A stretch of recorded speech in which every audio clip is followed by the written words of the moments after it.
Let's go, let's go, let's go. What's going on, boys and girls? All my grounders, how's everybody doing tonight? I hope that everybody's having a wonderful Sunday night and have had a wonderful weekend. And it's about time to go ahead and start our descent, if you want to say, kind of our drive to only a few more weeks left until there's no more weeks left till there's football. And you know, here we go. We're at the home stretch. I think everybody in here is ready for football. And if you're ready for football, in the comment section, in the chat right here, let me know. Let me know if you're ready for football. Let me know if you are excited for the game that keeps you hooked 12 months out of 12 months out of the year. It is ridiculous. It is ridiculous how attached we are to football and Falcons football, because I'm a Falcons football guy, and everybody in here that usually comes and passes by and says, "What's going on, Lieutenant Dan?" They are Falcons fans as well. So I got a couple things to say, so this is going to be a little ranty, but I do have facts behind it, and I am upset. Usually I'm not. Usually I'm a little less irate. And usually I'm a little more kind of structured. I usually try to stay structured. So let's say hi to the peeps in the chat, to the grounders in the chat, to my fam that are here to support me. Rose Staxon, B Ballard, Ride You for the Win, Jared Mays. Good to see all of you guys in the chat. And those of you that have not already said hi in the chat, please do. I promise I don't bite. So here we are. We are only a few weeks, measly weeks away until training camp starts. We are only a few weeks away from the game that we love the most. The beginning of the training for that starts in a few weeks. And that's how obsessed we are with this game. When training camp comes around, it is incredibly important to all of us. Pantera 1959, good to see you in the chat. This is how hooked we are as football fans. We are so hooked on football that training camp, not a game, practice. We are obsessed with football so much that once they start training, we are, oh, it's football season. It is football season. It's time. But instead of thinking about football season, this is where I'm going to get all of y'all riled up in here. Instead of thinking about football season, and PSN, good to see you in here. Instead of thinking about football season, and instead of getting ready for training camp, instead of getting ready for the training camp stories and the battles and the positional wars that we're going to have for guys wanting to start or maybe leapfrog people for different positions, instead of getting ready for that, we're talking about Julio Jones and his goddamn contract. We're talking about Matt Ryan's contract. We're all freaking out about Grady Jarrett potentially hinting at wanting to be one of the top paid defensive tackles in the league. We are obsessed with a storyline that will not go away because we won't let it go away. You could just let it die, but it's never going to die. And it's going to be a constant discussion point throughout the whole season. A constant discussion point. And I sat down and thought to myself, because talking to yourself is a little weird. Thinking inside your head's not as weird. Maybe recording what you said and then sending it to others is even less weird. But I sat down and I thought about something. What are the key players that the Falcons must keep to survive as a team? And then is everything else that is not part of those key players, are they not as important? Shouldn't be paid? Shouldn't be locked up? So let's just go down this list really quickly. Stick with me and let's go down this list. Obviously, the number one thing the Atlanta Falcons must have to succeed going forward now or in the future is a reliable quarterback, and we locked that down for 5 years in Matt Ryan. Okay, so that's something that must be here. That must stay. And there will be people that will differ between whether Matt Ryan deserves the money or whether Matt Ryan has produced to be able to get a new contract or this or that and the other. And all I've got to say about that is the man got paid and he is our quarterback. STF. STFU. That's all I've got to say about that. I'm not a Matt Ryan lover.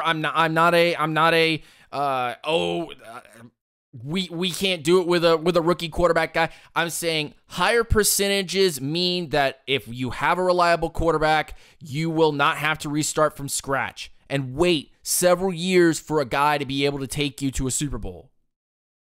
That's all I got to say about that. Matt Ryan is a huge need for the Atlanta Falcons, and we locked that up. How about Jake Matthews? This is a great, interesting little discussion we're going to have for just a few minutes.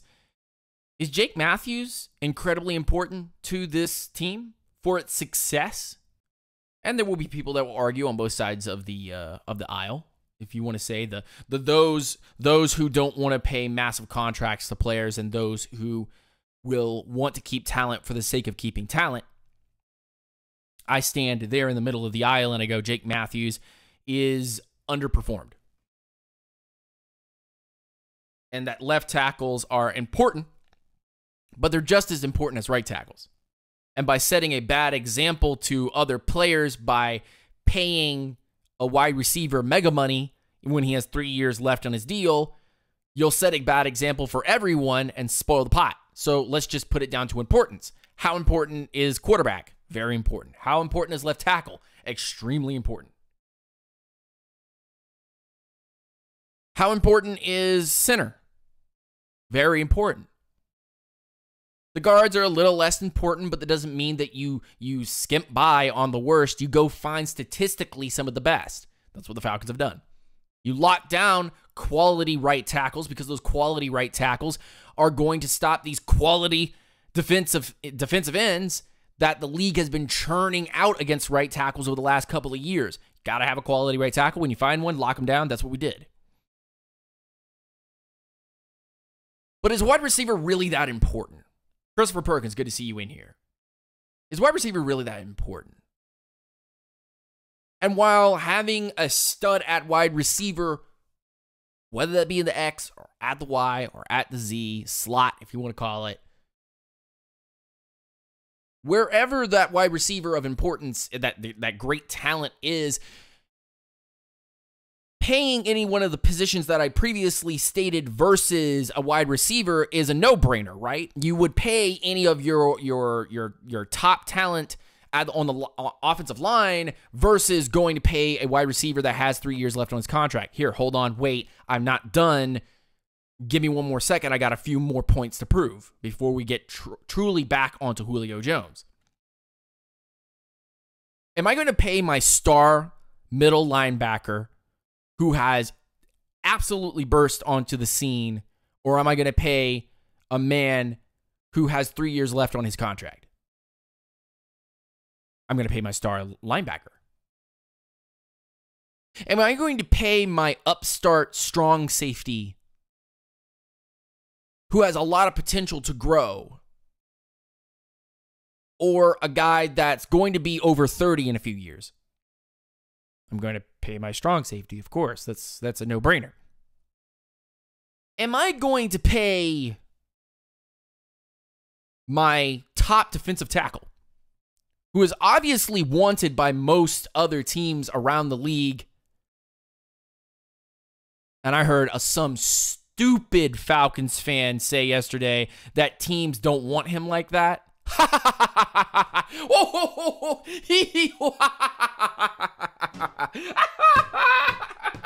Oh man, ignorance is bliss, isn't it? It's sweet to have ignorance. You can just go, I could say whatever I want to say and just walk away without having any consequences when you're on Facebook, can't you? You can just whatever.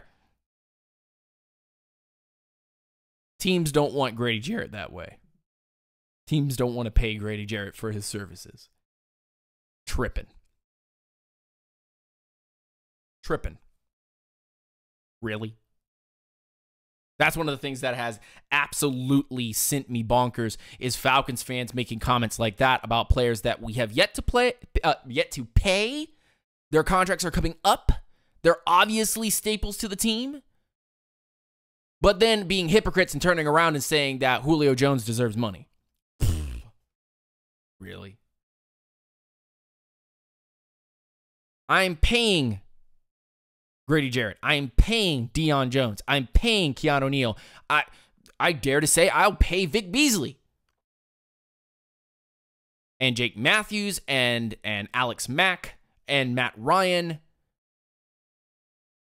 And hell, I might even extend Robert Alford just for shits and giggles before I give Julio Jones another goddamn contract extension so that he can be, quote, let me read this to you. Hold on one second. Let me get the piece of paper. Hold on. Quote, the highest paid wide receiver in the league.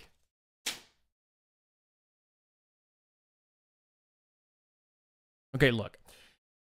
As someone who is usually the voice of reason and someone who usually comes in here and says, look, the man deserves the money. He does. That's not the point here. That's not the point here at all. The point is that he has 3 years left on his contract and he has no leverage. So Falcons fans running around like chickens with their heads cut off, freaking out about something that really doesn't even matter. He's going to sit out and we're going to only win 4 games with no Julio Jones. That's a comment I just heard, by the way. That is a comment that I just heard not too long ago, like 30 minutes ago, like an hour ago.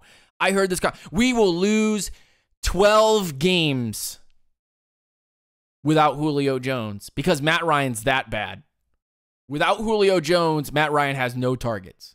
I just heard this. That is absolutely bonkers. That is the craziest talk I have ever heard.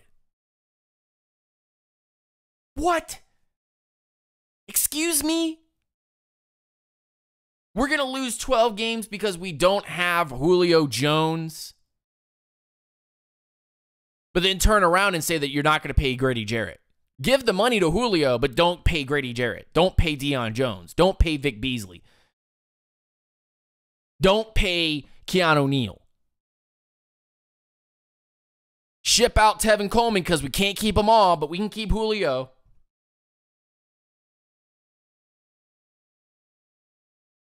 Y'all listening to this? Y'all hearing this? What I'm saying right now? What I'm hearing from Falcons media, from upstarts all the way to guys that are talking on 92.9? Guys that are reporting for big media? Guys that are reporting as single Twitter identities? People on Facebook? The ignorance is at an all-time high. I'm not paying Julio Jones. I'm not paying Julio Jones extra money. He does deserve it. But I'm not paying Julio Jones extra money for his services when he has 3 years left on his contract. I'm sorry. Here was the shopping list. I told you, this is Thomas Dimitroff basically.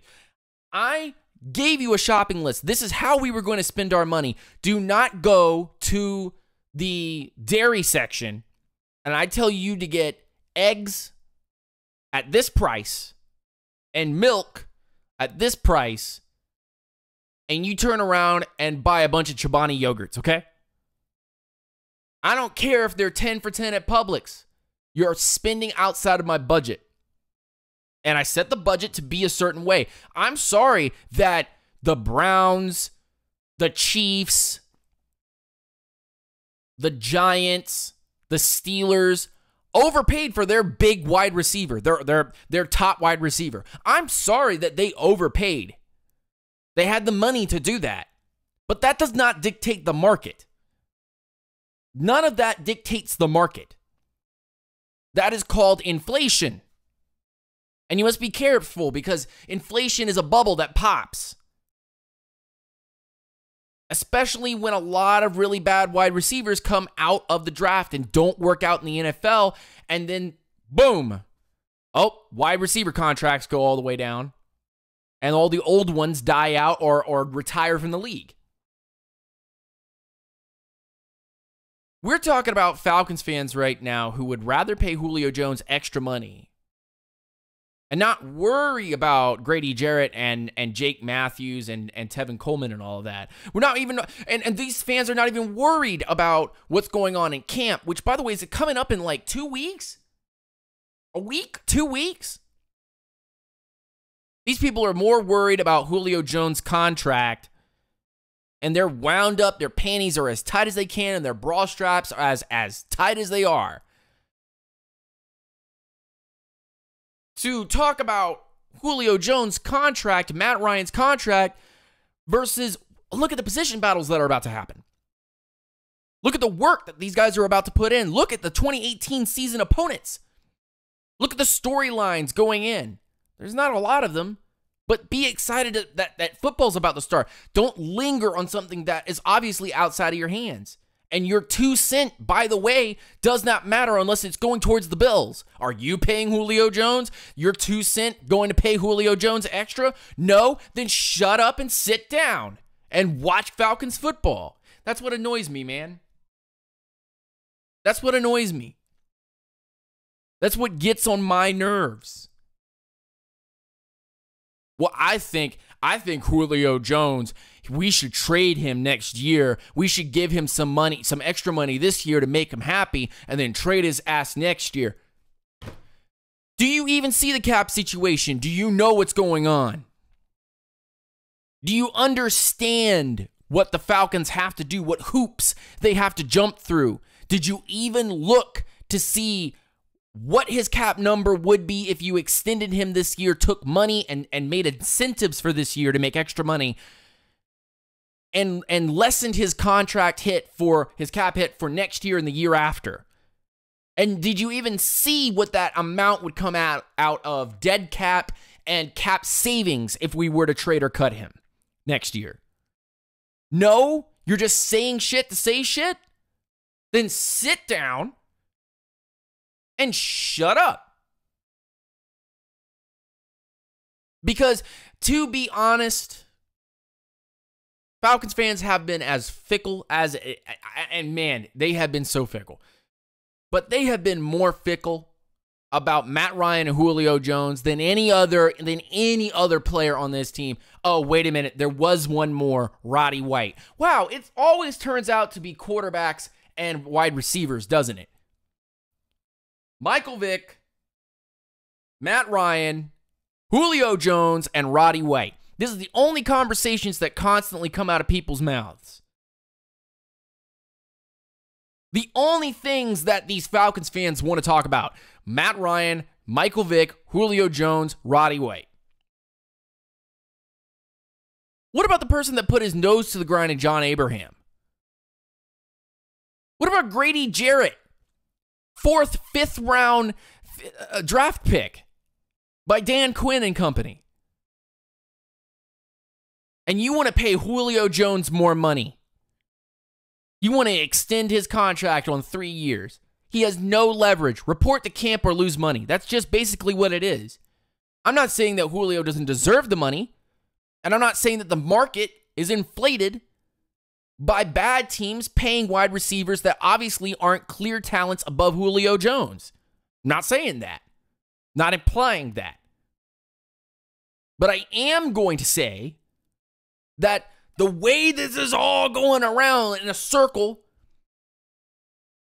like an Indian rain dance, calling for some divine intervention to make Julio Jones see the light and not want to take money so that they can sleep better at night and go to their job and go, ooh, Falcons going to go to their own Super Bowl. Falcons going to win their Super Bowl in Atlanta. Ooh, let's go. Rise up. Fam, listen to this for a second. That's Atlanta fans to a T right now. All they care about is for everything to cost as expensive as a set of chicken nuggets is, a 10-piece at McDonald's. And they just like the ignorance when they eat those McDonald's 10-piece nuggets. They don't want to know what's in them. They just want to know that it tastes good. They want to be spoon-fed sugar, and they don't want to care about the health benefits for it. This is Atlanta football. This is Atlanta Falcons fans at their finest right now. Whining and bitching and moaning like little babies, and it has gotten to a point where we all of us need to step back and go, is this really the fan base? Are these really our reporters? Our social media for the Atlanta Falcons right now? Whining, moaning, bitching, and complaining about Julio Jones' contract when he's under contract for 3 years and he has no leverage? And you want to talk about his honesty, his team effort? You want to talk about paying Julio Jones more money? When we have Grady Jarrett and Vic Beasley and Jake Matthews and Tevin Coleman, Mohamed Sanu, Robert Alford, Keanu Neal, Deion Jones, Devondre Campbell, Austin Hooper, Alex Mack, Ryan Schrader, possibly, all wanting either an extension or going to need to get a new contract going forward. And there's a juggling act that's going to need to happen. It's just going to need to happen. That's just how it's going to go down. And it's like fans all of a sudden just lose their minds. It's like the Joker in that one movie. One person blows up this thing far away, and everybody's like, oh, whatever. Some person blows up a school bus, and everybody loses their goddamn minds. It's like this. It's just like this. Atlanta has one of the hottest teams on paper right now. Out of 32 teams and 31 others, Atlanta's roster right now is stacked. But no discussion about that right now. Fire Falcon, what's going on, man? Good to see you in the chat. No discussion right now about how incredibly stacked this team is. No discussion about how Dan Quinn is morphing this defense. No discussion on how here comes training camp. No discussion on, oh, rise up, here comes the season, who's ready for Falcons football. None of that. It's constantly Matt Ryan doesn't deserve money. Julio Jones is asking for too much money. Either pay the man or cut him. And there's no discussion on all the other players that need to be put under contract. There's no real discussion or debate on how those players should be paid, or who should be let go, who should be kept, who are the key pieces that the Atlanta Falcons could stick with, and everyone else on the team could be cut and they'd be fine. I come back to that over and over. Deion Jones, Matt Ryan, Alex Mack. Probably will go with Takk McKinley, Grady Jarrett, and Keanu Neal. Oh, and Robert Alford. I love Robert Alford. Don't get me wrong. Don't get me twisted. When he started playing, I hated Robert Alford. Now, up to this point, I love Robert Alford, but I know that this is a business, and I understand that Robert Alford could be a cut candidate in 2019. Just straight up. That's the facts. That is, because that's how cap and contracts have been laid out, like a brick road. Follow the yellow brick road to success, and you will eventually see that some players will follow the wayside. Some players will have to leave that road and go down a different path, and others will be drafted or brought in from free agency to make the team work. Out of the 6 players, Evan Thompson, good to see you in the chat. Out of the 6 players or 7 players that I named, everyone else could be cut from this team and we would be fine. I didn't even name Julio Jones, Devontae Freeman, Mohamed Sanu, Tevin Coleman, Austin Hooper.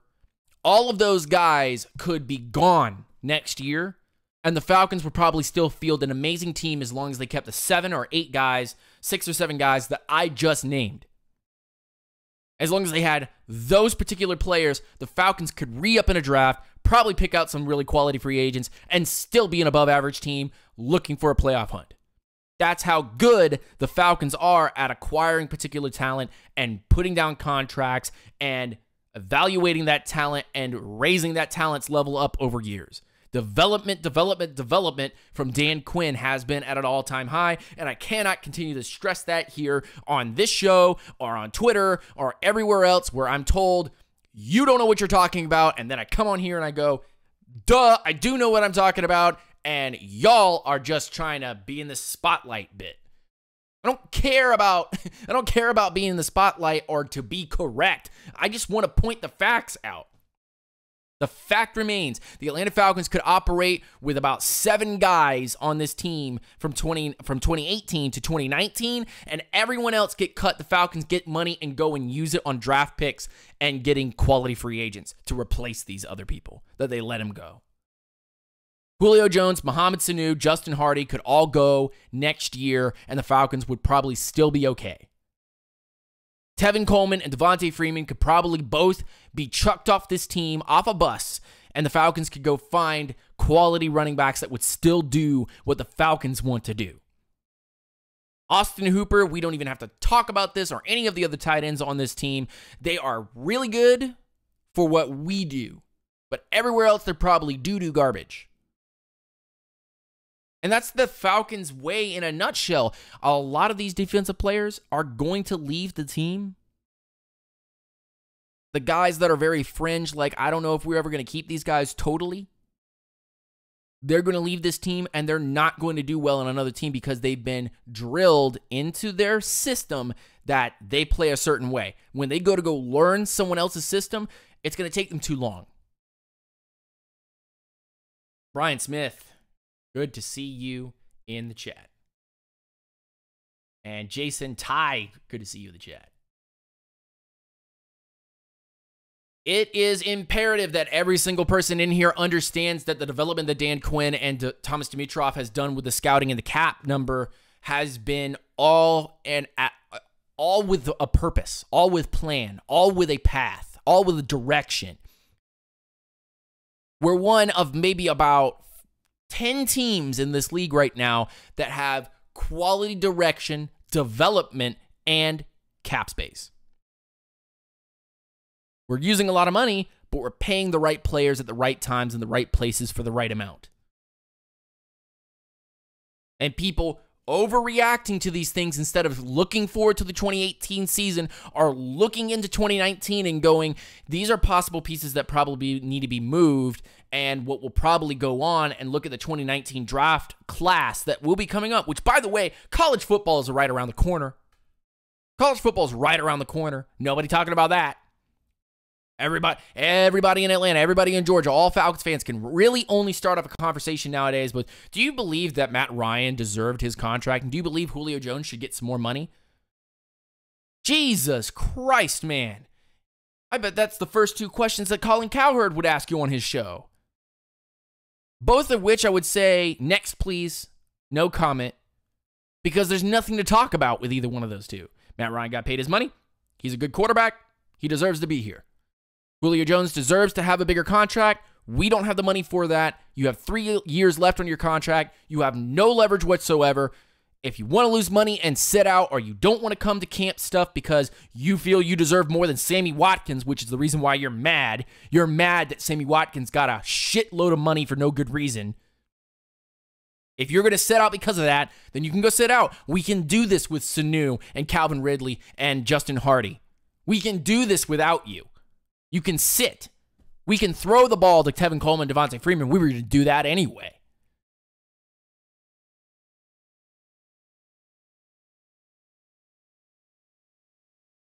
And Fire Falcon makes a good point. Some of our fans should be more grateful, but they're not. They're ignorant.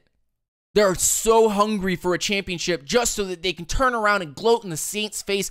I don't give a damn about the New Orleans Saints or any other team that has won a Super Bowl before my team. I will get my Super Bowl when we get our Super Bowl. Be grateful about the talent level that we have right now, because we weren't grateful the entire time that Dan Quinn came into the situation. And oh, by the way, we put unnecessary pressure on Matt Ryan through his entire career from 2008 all the way to 2014. Because Mike Smith was not good at developing and nobody wanted to dig any deeper. You really only had to dig one shovels full of dirt deep to go, wow, Mike Smith doesn't know how to develop talent. We have been drafting people and no one's been starting from those drafts. Isn't that a little strange, a little odd? But that's not the discussion today.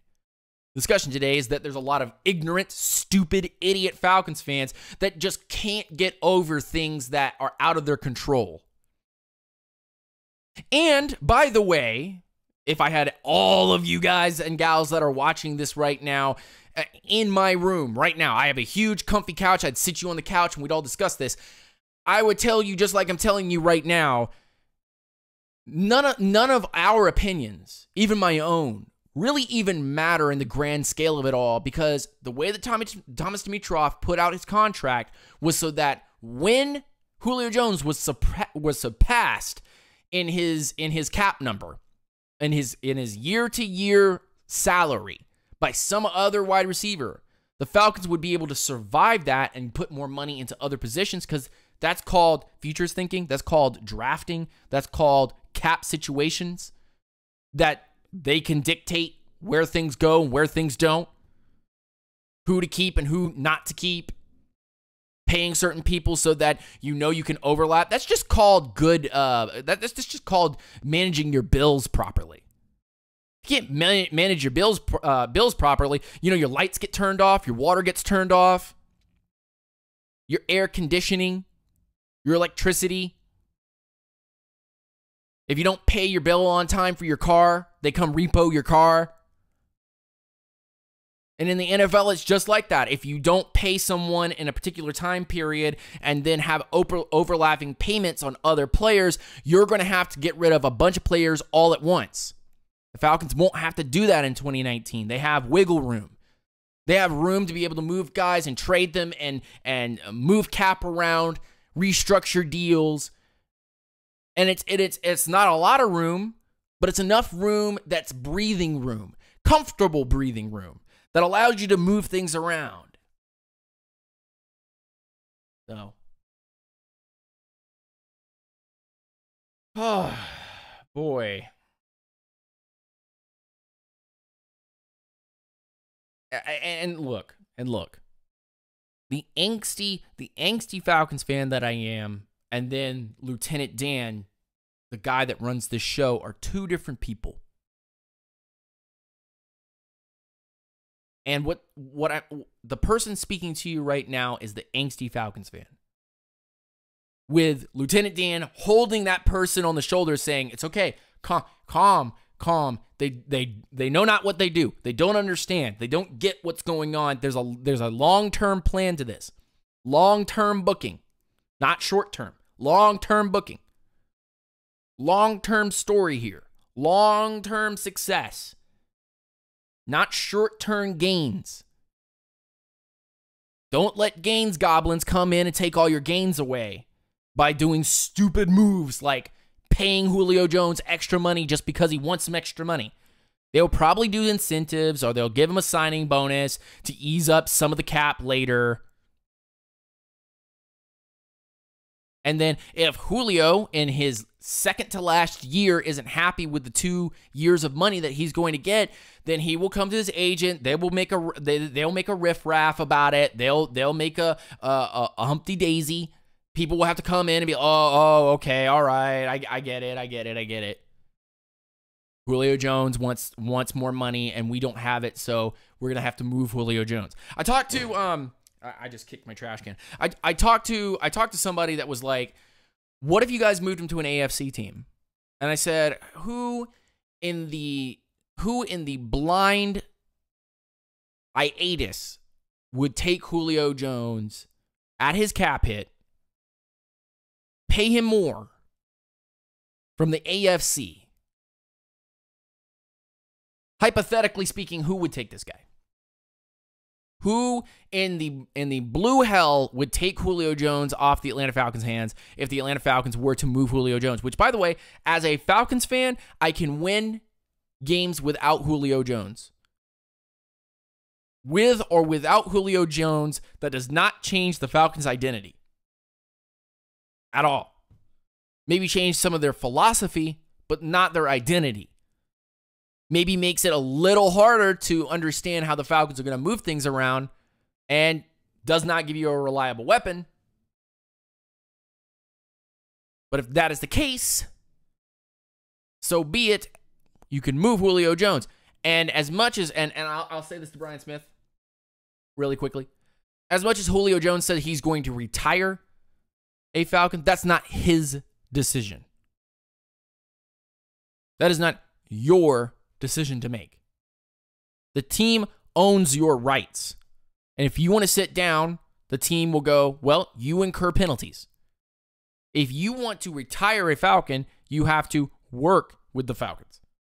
And if the Falcons decide next year they want to cut you or they want to trade you, they're going to make the money off of you, and you're going to hit free agency, and you're going to go off to some other team. That's just the gist. That's the facts. He says he wants to retire a Falcon. Good for him. I would love to retire with the Atlanta Falcons. I would love for you to retire with the Atlanta Falcons, but I have to be with the Atlanta Falcons. I have to play the game with the Atlanta Falcons. It's a company. It's a business. It's money. And I thought about this last night, and maybe you guys in the chat can respond to this. It's not about if Julio Jones deserves the money, because the man has sacrificed since he was in high school. No, probably middle school. No, probably Pop Warner. When you're an athlete, you sacrifice your body, your time, your social life to an extent to go out and take the hits and learn the routes and run and jump and exercise constantly. Julio Jones definitely deserves the money. But where is the money? Nowhere. We don't have any more money to give out. There was a plan for this. And just like Brian Smith said, and it was just so much of a coincidence that Calvin Ridley was taken in the first round out of the same college and being touted as one of the best wide receivers in his class. And the Falcons just so picked him up to come in and play. And the only thing that other fans have against Calvin Ridley right now is dropped balls. And that was my major concern until he came to OTAs, to minicamp, and he was catching everything with one hand. And I was like, oh. Well, that was quick. We dispelled that very quickly. And we'll really be able to dispel it when we see him in preseason games, against the Eagles in the first game. I mean, those are just some places we might see Calvin Ridley very soon, and we can dispel those rumors. And in fact, actually, the tape of his dropped balls is incredibly overproduced and over-talked about. It is quite ridiculous. because he's a specific skill set wide receiver.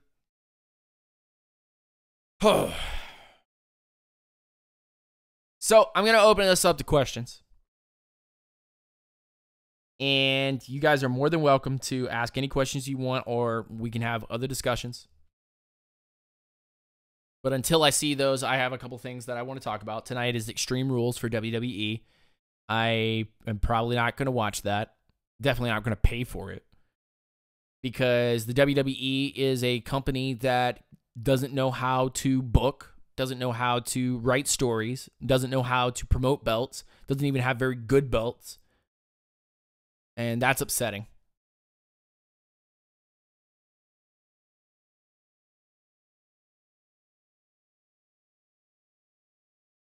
And then the other thing that is been going on for the last 2 days is the G1 Climax from New Japan, which I watched a little bit of that. Well, I've watched every match. I'm obsessed with New Japan, and I love everything about the company. And they have their own issues, but they produce some of the best wrestling that I've ever seen, if that's what you're into. Definitely go check out the G1 Climax. The FIFA World Cup ended today with France winning the World Cup, bringing home their second ever World Cup. And this is a very emotional win for them, because now after winning the World Cup, they are truly considered one of the best sports teams in the world, and all their players are super young, super effective, and will probably be bought up all over the world by a lot of club teams that will want their services. And PSG will probably not be able to afford some of these players because their net worth will be through the roof. Fire Falcon says the World Cup was a letdown. What about the World Cup was a letdown? Let me know, Fire Falcon. Croatia got killed. Croatia, and I'm a huge soccer supporter, and I have played soccer for a very long time, so I'm going to tell you exactly what happened to Croatia very quickly. Croatia decided to play wide. They decided to play up and down the side of the field, and forgot how to use the middle of the field. And once France got, first of all, a goal that should not have counted in that free kick, Griezmann goal. And then Croatia helped them out with a handball penalty kick goal. Once those two goals were in, and then Croatia scored, they tied it up first, but then France scored. Once it was a 2-1 game, Croatia decided, okay, we're going to treat this like a fight. We're going to take as many punches from France as they possibly can dish out on us, and we're going to try to find the mistake that they will provide for us to go and score on them on a counterattack. And that is not how you fight against France. You don't do that against France. That is not how you beat France. The only way that you can beat France, and the only teams that had the ability to beat France were already beaten by other teams previously. The only way that you can beat France is if you have a solid midfield that can take bruises, that can get some of their players into yellow card territory. They get frustrated. Croatia lacked discipline. They were too undersized, too underdeveloped. And their game plan was to go wide and take the corners where they would shoot the ball into the box, and there would be 5 French players and 3 Croatian players for a header. Numbers and odds obviously state that heavily favors France to get the ball out of the box and counterattack you with Griezmann and Mbappe. And they did. And they scored 2 more times. And so Croatia, as a team, very sneaky, very fast, has a really good defense, played a lot like France, could not play the same style of French football that France played. And France beat the tar out of them. And we can say that is a letdown, but when it comes straight down to it, that was the most amazing set of soccer that I've seen in so long. And this World Cup as a whole was so incredibly exciting, so entertaining. that I won't forget this World Cup as a driving force for good. What was the biggest shock of the entire World Cup to you? Belgium getting knocked out. I thought that they would. I thought that Belgium would go on to the finals. Belgium losing to, it was to France, I believe. Belgium losing. That was disappointing. That was shocking.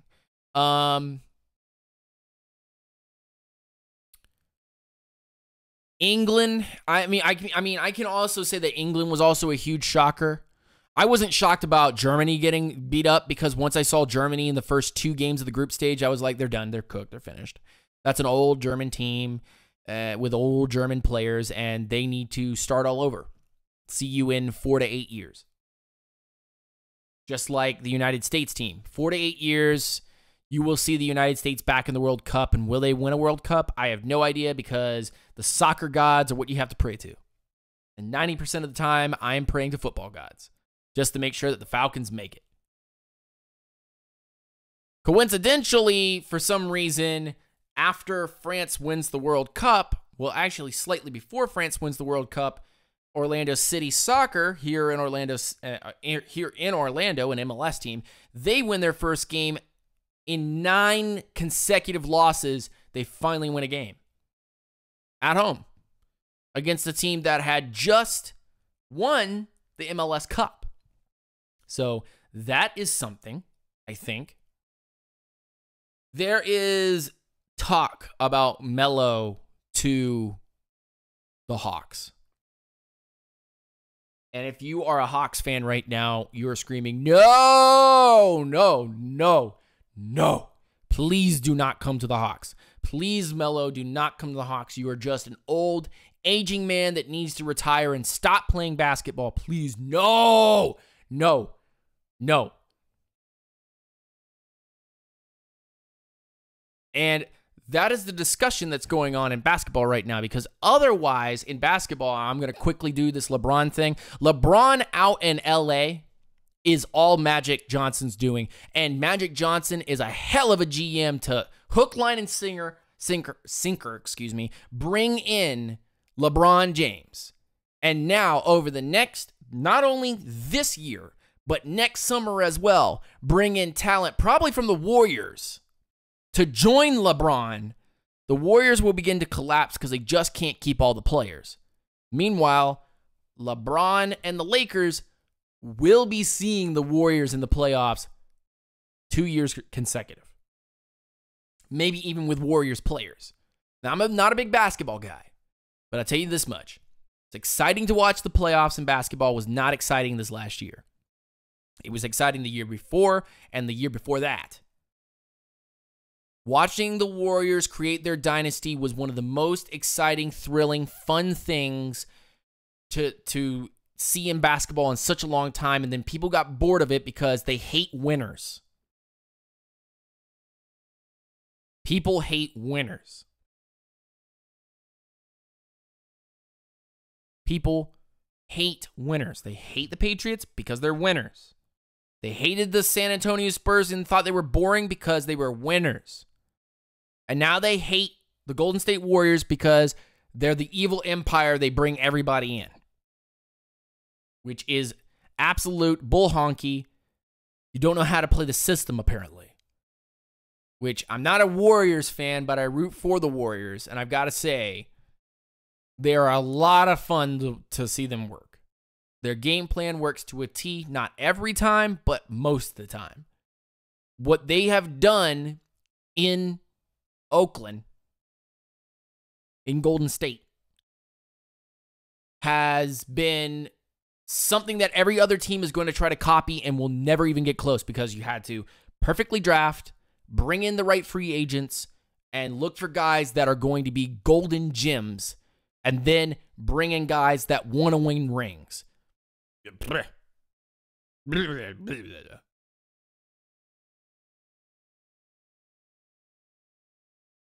And Pantera goes, but Melo would sell seats and you know, combine with Lynn and stuff. Fam, Fam, seats are seats. And if you're just trying to sell seats, then you're not winning championships. If you're just trying to sell seats, you're never going to win championships. People will fill seats when you're a winner. Go out there and be winners. Don't just try to cheaply fill the seats. And Pantera, that is a good way to get your money in return immediately, but it is not a long-term investment that you want. Melo is so bad and is just coming in for the money, man. He's just coming in for the money. So what you're doing is filling in seats with Melo's name, and Melo's collecting that paycheck from you. That's twisted, bro. That's almost Heat level of shenanigans. That's almost Miami Heat level shenanigans. If we keep big names, then obviously we'll win championships. LeBron said how many? Not 1, not 2, not 3, not 4. Not 7, not 8, not 9, not 10. We're just going to win championships. They won 1. They won 1 and then it imploded. And they ran it on names, and then, Bosh and LeBron and D-Wade, they got old. And LeBron was like, I'm tired of this mess. I want to go do something with my life. Goes back to Cleveland, wins a championship. 2. Thank you. 2. They won 2. My phone just goes off. Shinsuke Nakamura just took down Jeff Hardy to steal his United States Championship. Woo! WWE booking, my favorite. A guy that came in incredibly hot for your developmental system, and then you shat on him in a crappy feud about low blows the entire year. Wow, so good. I love it. In other news, Serena Williams was knocked out of the Wimbledon, and some new chick won. I don't even know her name, and I would be doing a disservice if I did not at least attempt to try to find her name. But we're running out of time, and to be honest with you, tennis is tennis, and unless you're fully involved with tennis, then you're doing a disservice by even mentioning it. But I thought it was an interesting something. All right. As my entire back cracks. Ouch. I'm going to go on a limb here and talk about Atlanta United and say this team has a lot of youth and a lot of fun, and they're really good scorers, but I feel the same dread that when I watch Atlanta United, I watched with Seattle, I watched with watching Atlanta United makes me think of Atlanta sports, because sometimes they'll start out incredibly hot and then they'll fizzle out. I'm starting to see injuries and veteran teams and teams that know how to play against Atlanta United, that know not to make mental mistakes, are drawing with Atlanta United, are keeping them away from the goal, are beating Atlanta United. And I want to report more on them, so here's the deal. Atlanta United right now is a good team. They're on top of the leaderboard here. But as I watch them, as I pay more attention to them, they seem to start to fizzle out. And they seem to start slowing down. And they're doing that right now. They're slowing down. Teams are playing a little dirtier, a little harder against Atlanta. They're sick of them. They're tired of their young shenanigans, and they're shutting them down. They're starting to get to their harder part of their playoffs. How do the MLS playoffs work? In a nutshell, there are, I don't know how many teams are in the MLS right now. There's 10 in each. Nah, man, it's the refs. Don't even start with me, Pat, man, because I could say the same about your refs whenever we play you guys, or the refs that always officiate Orlando City games. Let's not even get into that. Teams have done their jobs and have played really hard against Atlanta and Orlando. Let's get back onto the MLS playoffs. The MLS playoffs has a cutoff at 1 through 6. So 6 teams and up get to go to the spot 6 through 1, get to go to the playoffs. So you have to stay above the line, okay? Everyone else below the line does not make the playoffs. Every game that you win is worth 3 points. Every draw is worth 1. And every loss is obviously you don't get any points, and there's no negatives in soccer. You'll have the 6, as of right now, it's 6 teams from the Western Conference and 6 teams from the Eastern Conference. Those teams will play each other and then meet each other in the finals. And in the finals, they will play, I think it is aggregate. They don't play one game. Maybe it is one game. But they play that game or those 2 games, and a MLS Cup champion is crowned, and then you restart it all over again. 36 games. With the additions of Miami, Nashville, Cincinnati, possibly Detroit, Sacramento, and there's another team that's going to be forming relatively soon. The league is going to be getting closer and closer to 28 teams. That would mean that there would be 14 teams per conference, and those 14 teams per conference, you probably still shut it down at about 6 or 7. So you're really not adding any more teams fully to the playoffs, even with the addition. I think the MLS sees the golden number that they want to be at, which is 32. They want to be like the NFL. I think most leagues want to do the same 32 teams, replicate that kind of stuff.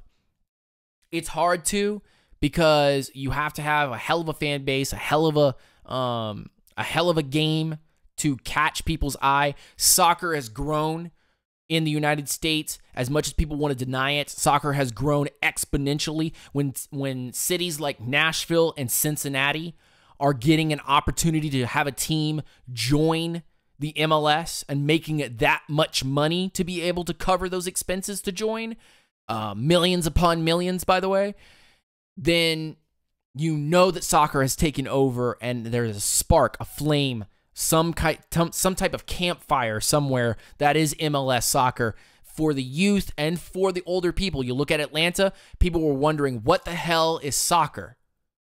And Bobby Dodd was completely sold out, and I think they won their first game, right? You guys, Pat, man, you guys won your first game in Bobby Dodd? Or did you lose your first game in Bobby Dodd? I cannot remember for the life of me. But the shortened version of it is that as much as people want to tell you that soccer is not going to get any bigger than football or basketball or baseball, baseball's attendance is at an all-time low. Basketball's attendance is hurting everywhere.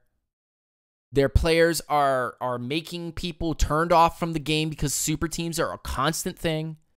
And the NFL is now going through its own struggles, and people are not watching that. While the NFL and college football will probably be a staple of this country for a very, very long time, its stability is more in question than the other twos, which is baseball and basketball, who will sooner or later have to fold. Whereas soccer, a worldwide phenomena that will constantly be going because less injuries, more play time. You can play much older in this sport. You can play well into your 40s, depending on the league. It is a constant, evolving league with constant new ideas and amazing players and moments that are constantly promoting itself on top of itself. And so when we talk about MLS in the United States, we should also be talking about the influence, and Fire Falcon just threw in here, the popularity of soccer. Every time the World Cup comes around, a frenzy of new soccer fans come out of nowhere from the U.S. Just looking at the U.S. as a whole, more and more people are drawn to soccer because the games are 90 minutes or within 100 minutes. And that's it.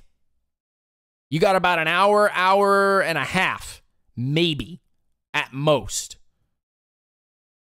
There is not a very long halftime.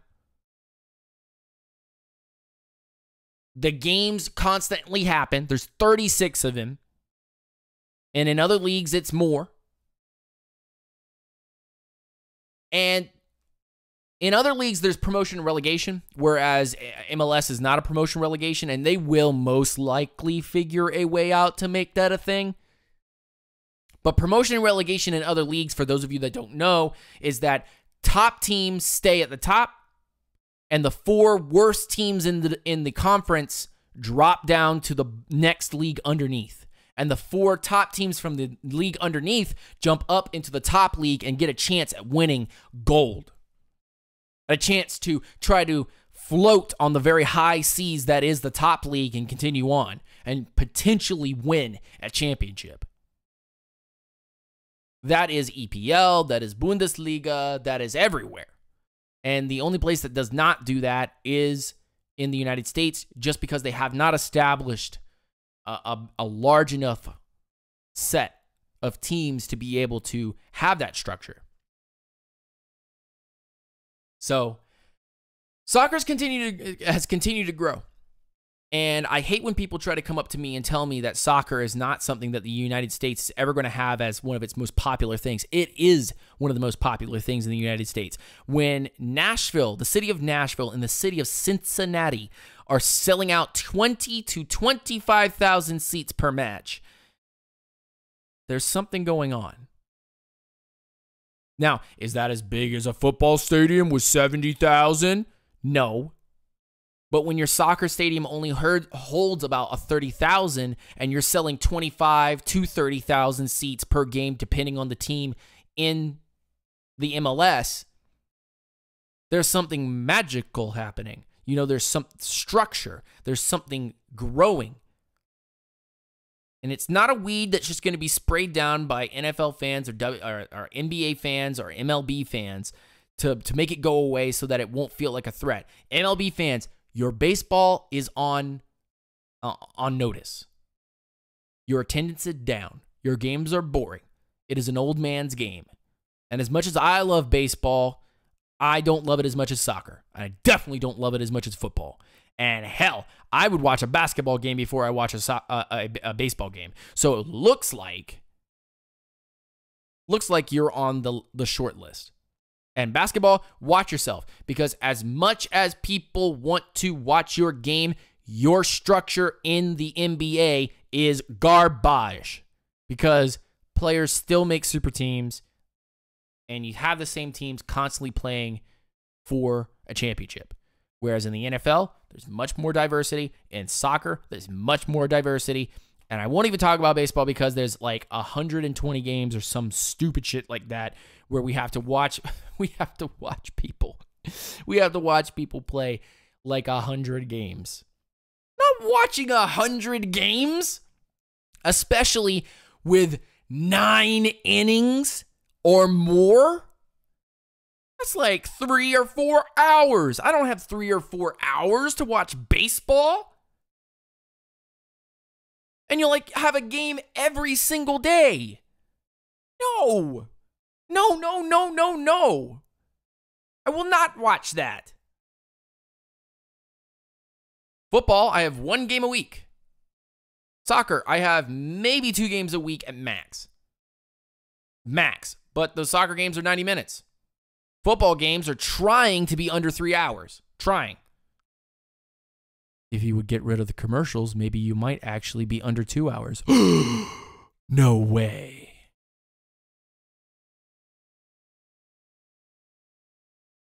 Look at that. And this is why a lot of NFL teams are partnering with MLS clubs, because soccer's a phenomenon, okay? They sell out every time. There's an average of 50,000 people watching soccer. Yo. In Atlanta. Yo. Chill out one second. 40K go watch LA's team. And I think it's not just the Galaxy. I also think it's LAFC.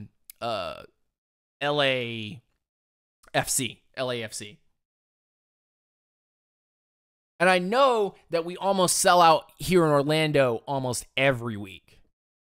I think we average 20K, which is wow. 20K in Orlando, Florida. Wouldn't they want to go to Disney World or something? Bro. Do you see this? Do you see this? Have you been to an Orlando City game? Have you been to an Atlanta United game? Have you been to LA? Have you ever been to a Seattle Sounder or Portland Timbers game? Holy moly, that atmosphere is electric. Not even electric. That atmosphere is so freaking on fire. You probably have to go fan yourself and cool yourself off with a couple beers. It's an amazing sport. People need to be more aware of it and go watch it. And understand the worldwide phenomena. Just because it's happening outside of the United States doesn't mean that it's a bad thing. Which I'm not going to get into political talk, but there's a lot of people that would say that anything from outside of the United States is bad and that we don't want to go play there. We don't want to go play their games. We don't want to do their things. We don't want to bring people in from their places to our place. And again, I'm not getting political, but that's the wrong way of thinking. That is a really wrong way of thinking. One of the greatest sports in the entire world, played on the world stage representing countries, the World Cup, is respected by all, even the people in the United States. That game can be broken down to be played on weekends on a club level in your hometown. And it's amazing. It's beautiful. It's wonderful. It's an amazing time. I every time I go to an Orlando City game, I always have to stand there and just look at the stadium and go, wow. I can't believe I live in a city with an MLS team. It's so amazing.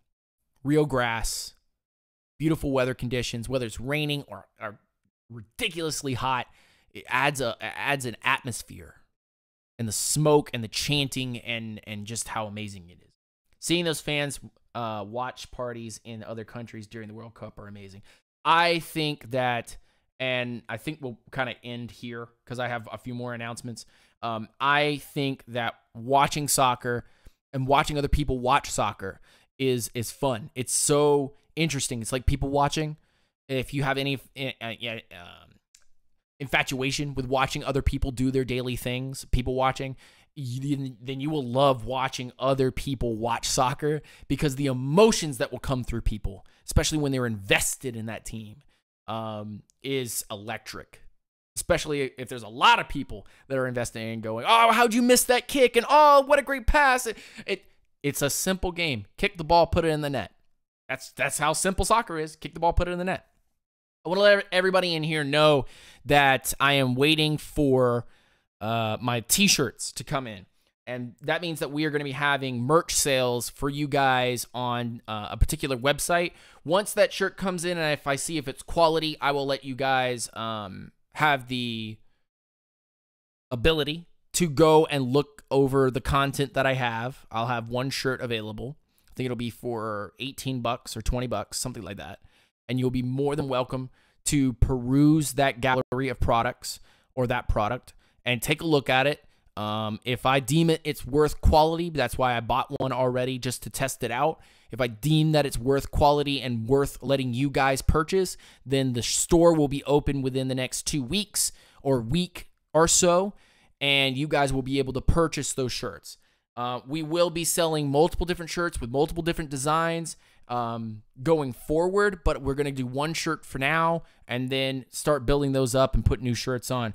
I will be doing a Twitch live. So from now on, I need everyone that comes in here to please go subscribe to the Unintentional Grounding Twitch channel where I go play video games. I'm actually going to be heading from here over to my Xbox and going to go play some World of Tanks on Twitch. You're more than welcome to come and join me on Twitch and watch some video games, watch me play some stuff. I even play computer games on there like Pajama Sam and XCOM. I play some Final Fantasy and Warhammer 40K and a lot of other things as well.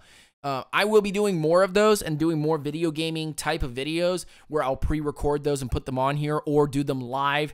And you're more than welcome to subscribe to my channel or follow my channel and support me there as well. Everything from here and also from Twitch are the two mainstays for me to be able to make revenue as well as be able to keep the lights on in here and be able to do shows for you guys. I hope that you guys enjoyed today's show, and I hope that you guys enjoyed the talking points that we had. I know that some of them were a little ranty and some of them were a little obscene and crazy, but I appreciate you guys sticking around and being here. The shirt, by the way, the merch that I'm going to be selling is going to say Unintentional Grounding, draft talk, film breakdowns, hot takes with a thing over the front of the shirt that says Stay Grounded. That's going to be our logo from now on. So if you ever are tweeting at me on Twitter, UNGR_show is my handle.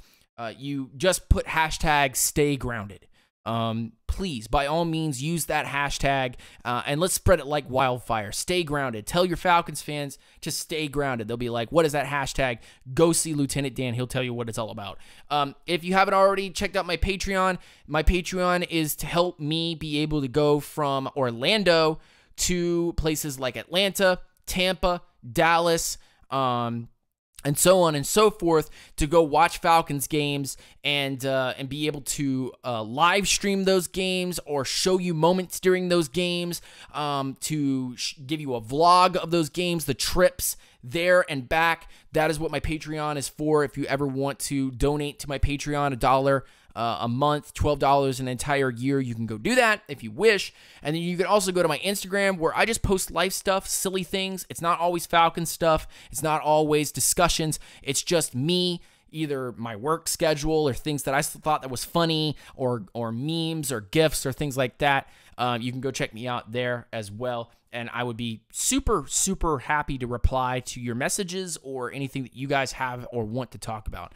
I am going to head out of here, and I'm going to go play some games, World of Tanks on Twitch. I hope you guys join me. Unintentional Grounding, twitch.tv/unintentional grounding, I believe, is the link. And you can go check me out there, and the merch will be coming out soon. My name is Lieutenant Dan. This was Unintentional Grounding Live.